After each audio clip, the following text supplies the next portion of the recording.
अस्सलाम वालेकुम। Doctor Ashfaq London से आपके सामने हाजिर हूँ। उम्मीद है कि आप सब लोग खैरियत से होंगे और अपने प्यारों का ख्याल रख रहे होंगे। आज तकरीबन 11-12 दिन हो गए मैंने कोई वीडियो अपलोड नहीं की। बहुत ही बिजी स्केड्यूल था।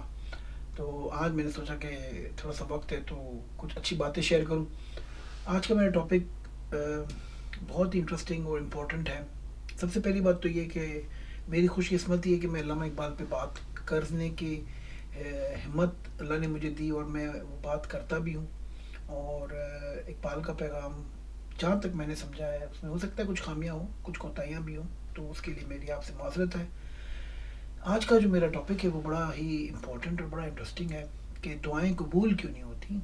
और आप यकीन करें कि ये एक ऐसा सवाल है जो बचपन से मेरे जहन में हमेशा से उलझता रहता था कि ऐसा क्या है कि दुआएं नहीं कबूल होती। बड़े से बड़े मस्जिद के इमाम मुसलमानों की बेहतरी के लिए दुआ करते हैं और बहुत सारे जो लोग हैं इवन हरम काबा में भी दुआ होती है, हर साल हज होता है, मस्जिदों में खुतबों में। तो मैं कहता हूँ दुआएं कबूल क्यों नहीं होती, एक सवाल हमेशा से मेरे जहन में होता था। तो एक ट्रस्ट भी नहीं होता था कि यार अच्छा मैं दुआ मांग भी रहा हूँ तो पता नहीं है कबूल भी होगी। लेकिन लोग कहते थे कि रब जो है वो नुक्ता नवाज है, वो तो किसी की भी दुआ सुन लेता है।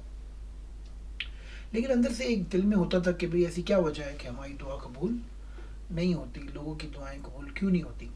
तो जैसा कि मैं पहले भी एक दफ़ा शेयर किया है कि सारी ज़िंदगी में जो मेरे सवालात जवानी बचपन से लेके अब तक जो भी आए उसका जवाब इकबाल ने दिया, उसका जवाब इकबाल के कलाम में था और बहुत ही खूबसूरती से था। और वो खुलते गए राज कि भाई एक्स वाई जेड रीज़न, उसकी क्या वजह थी। तो कभी इस पर लंबी बात करेंगे। लेकिन आज के टॉपिक को मैं प्रिसाइज रखूँगा कि दुआएं कबूल क्यों नहीं होती।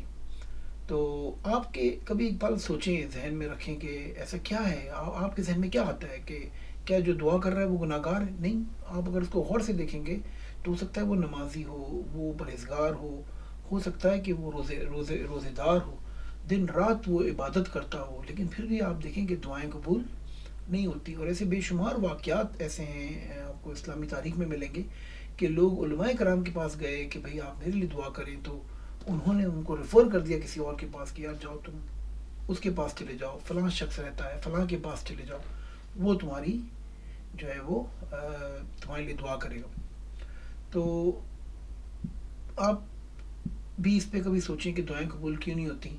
मैं आपको अपना जो है जो कुछ मैंने इकबाल की सोच से सुना, जो कुछ मैंने समझा, मैं उसी का आपको परसेप्शन दिखाता हूँ कि इकबाल क्या चाहते हैं, इकबाल क्यों कहते हैं कि आपकी दुआ कबूल क्यों नहीं होती। और मेरी समझ में ये बात आती भी है कुछ हद तक। तो इकबाल कहते हैं, एक बड़ा प्यारा उनका शेर है, वो कहते हैं कि तेरा तन रूह से ना आशना है। बहुत ही प्यारी लाइन है, अगर आप उसको गौर करें तो आज के दौर में भी आप देख लें तो हमारा जो तन है उसको हमने अपनी रूह से ना आशना रखा हुआ है। ऐसा ही है ना। आप देखें हम अपनी तन आसानी के लिए सोफ़ा सेट वॉशरूम से लेके हर चीज़ करते हैं, परफ्यूम से लेके हेयर ट्रांसप्लांट से लेके you name it, everything we do it just for the sake of your body. और ये सिर्फ मुस्लिम कॉन्सेप्ट नहीं है, ये कॉन्सेप्ट जो है वो हर रिलीजन में है। सोल का कॉन्सेप्ट हर रिलीजन में है कि सोल के पीस के लिए हम क्या कर रहे हैं।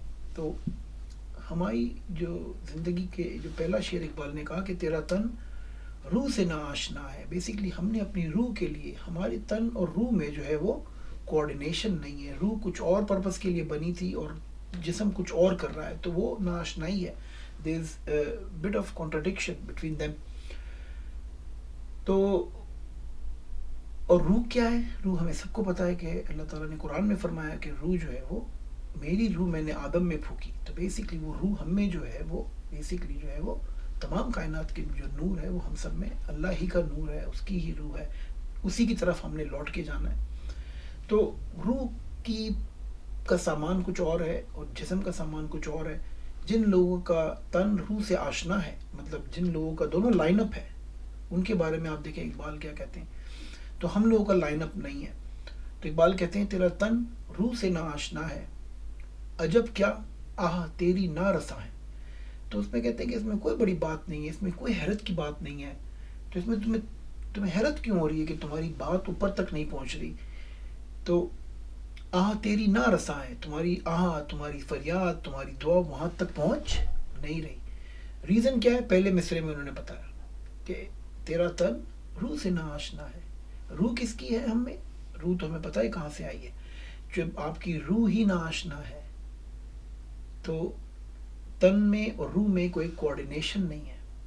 अजब क्या आह तेरी नारसा है, इसका मतलब है कि आप, इसमें कोई हर्ज की बात नहीं है कि आपकी दुआएं ऊपर तक नहीं जा रही, आपकी दुआओं को ऊपर रसाई नहीं है। यहाँ पे भी अगर किसी को बात ना समझ में आई हो, जब मुझे समझ में नहीं आई थी, तो इकबाल ने आगे दो और शेर इसी पे कह दिए। तने बेरू से बेजार है हक। कहते हैं कि वो तन, वो जिस्म, जैसे हमारा जिस्म है जिसमें रूह की कोऑर्डिनेशन नहीं है, जिसमें रूह है ही नहीं। तने बेरूह यानी वो तन जिसमें रूह ही नहीं है, वो रूह जो अल्लाह ताला ने आपको दी है। तो कहते हैं कि तने बेरूह से बेजार है हक, यानी अल्लाह ताला तो उस रूह से ही, उस तन से ही बेजार है। कितनी बड़ी बात की है। आप सोचिए कि आप एक महफिल में बैठे हुए हो और कोई ऐसा शख्स आ जाता है जिससे आप बेजार हो। आप कहते हैं कि यार बंदे को यहाँ पे ये क्यों आया है, और उस महफिल में आपसे कोई फरियाद करे तो आपका दिमाग तो घूमेगा ना। आप कहेंगे कि यार मैं तो इससे बेजार बैठा हूँ और ये मुझसे मांग रहा है। तो इकबाल कहते हैं कि तेरा तन रूह से ना आशना है, अजब क्या कि आह तेरी ना रसा है। तने बे रूह से बेजार है हक, खुदा जिंदा जिंदों का खुदा है। कितनी बड़ी बात कह दी कि अल्लाह के नज़दीक तो वो तन जो बेरूह है वो ज़िंदा ही नहीं है। तो वो जब ज़िंदा ही नहीं है तो उसकी फरियाद कैसी? ये फ़लसफ़ा आपको बहुत समझ में आएगा। वो और सारे मज़ाहिब ने भी इसके ऊपर बात की कि सिर्फ वो लोग जो खाते पीते हैं और जो इस दुनिया से चले जाते हैं वो बेरूह हैं, वो चलते फिरते जनाजे हैं, वो फ्यूनरल्स हैं। आप उठा के फ़लसफ़े उठा लें, उन सब में एक यकसाई है। क्रिश्चियनिटी में भी हो, हिंदुज़म में भी हो, स्पिरिचुअलिटी की बात होती है।